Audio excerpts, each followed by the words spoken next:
Hello friends, welcome back to my channel. আশা করতেছি তোমরা সবাই ভালো আছো, আমিও ভালো আছি। তো এসে পড়লাম আবার একটা নতুন ব্লগ ভিডিও নিয়ে তোমাদের সঙ্গে দেখা করতে। তো তোমাদের সবাইকে পুরো ভিডিওটা দেখার অনুরোধ রইল। 4 মিনিটের ভিডিও, বেশি লং না। তো তোমরা পুরো ভিডিওটা স্কিপ না করে দেখবা। তো দেখো, আমি সকাল সকাল এসে পড়লাম একটু পার্লারে। তো পার্লারে এসে থ্রেডিং করাচ্ছি, তারপরে একটু ভাবছি চুলটাও কেটে নিব। তো এদিকে আমার থ্রেডিং হয়ে গেল, এখন বসে পড়লাম চুল কাটতে। তো দেখো, চুল কাটার জন্য কাপড়টা পরে নিলাম। তারপরে এই বোনটা চুলটা মিলিয়ে নিচ্ছে।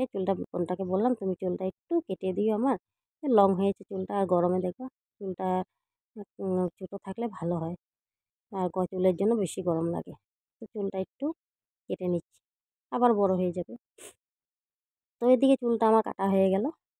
তো এখন বাড়ি চলে যাব, স্নান করি নাই, কেন কি চুল কাটার পরে দেখো স্নান না করলে ভালো লাগে না। তাই স্নান না করে সকাল সকালে এসে পড়লাম। তো এখন বাড়ি গিয়ে স্নান করব। তো স্নান ধান করে আবার এসে পড়লাম জেরক্সের দোকানে, কিছু জেরক্স করার ছিল। তো ফ্রেন্ডস, এই যখন রান্নাটা বসাবো, তো মাছ ধুয়ে ধুয়ে গেছিলাম। তো চলো মাছগুলো রান্না করে নিই। চলো রান্নাটা করে নিই, কাপড়ে চেঞ্জ করে নিই। দেখো ছেলে স্কুল থেকে এসে পড়বো, তার জন্য রান্নাটা করি। আবার যেতে হবে বিকালবেলা, বেরিয়ে একটু কাজ আছে, তাই কাপড় চেঞ্জ করলাম না এখন আর। তো এই যে মাছগুলা নুন হলুদ মেখে রেখে গেছিলাম ধুয়ে ধুয়ে, তারপর এখন ভেজে নিব মাছগুলা। তো মাছগুলো এক এক করে ভেজে নিচ্ছি। ভেজে নিয়ে তো ঝটপট করে নিচ্ছি, যেহেতু মানব স্কুল থেকে এসে পড়বো। তো এদিকে মাছগুলো ভাজা হয়ে গেল আমার। তো এখন তেল আছে, মাছের তেল, তেলটাকে ভেজে নিচ্ছি। তেলটাকে পেঁয়াজ কাঁচা লঙ্কা ফেলে একটু ভাজা ভাজা করে নিয়ে তারপরে তেলটা দিয়ে দিব। তেলটা দিয়ে ভাজা ভাজা করব। তারপরে একটু তোমার বেসন দিয়ে দিব, ভালো লাগে। এই যে তেলটা দিয়ে দিচ্ছি, আর একটু বেসন দিয়ে দিব, একটু গুঁড়ো লঙ্কা দিয়ে দিব, ব্যাস।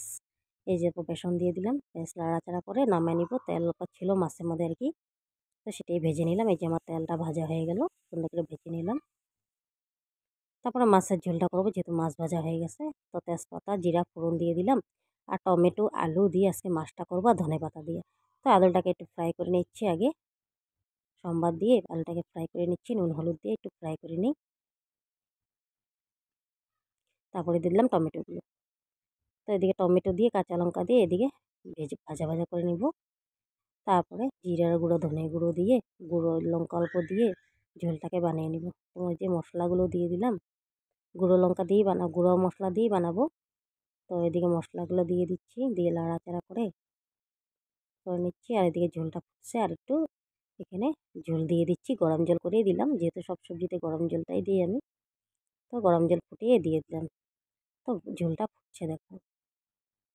তো এখন মাছগুলো দিয়ে দিব। তো মাছগুলো এক এক করে দিয়ে দিচ্ছি, সবটুকু মাছ দেয়নি, অল্প অর্ধেক মাছ ভাজা রেখে দিচ্ছি। তো ঝোলটা এদিকে ফুটে আসলো। তো এখন ধনেপাতা দিয়ে দিচ্ছি চিটিয়ে চিটিয়ে। তো পাতলা করেই ঝোলটা করবো। তো এইভাবে ঝোলটা করলে খেতে দেখবা ভীষণ ভালো লাগে, তাই না বলো? আলু দিয়ে করলাম। তো এদিকে আমার ঝোলও হয়ে গেল কমপ্লিট, এখন নামিয়ে নিব। তো দেখো আমার ঝোলটা হয়ে গেল, এখন নামিয়ে নিলাম, সুন্দর করে বেড়ে নিলাম। তো এই যে রান্না বান্না করে সবাই বসলাম, আবার বেরোতে হবে বিকালবেলা, একটু কাজ আছে। তো বন্ধুরা, আজকের ব্লগটা এখানে শেষ করি।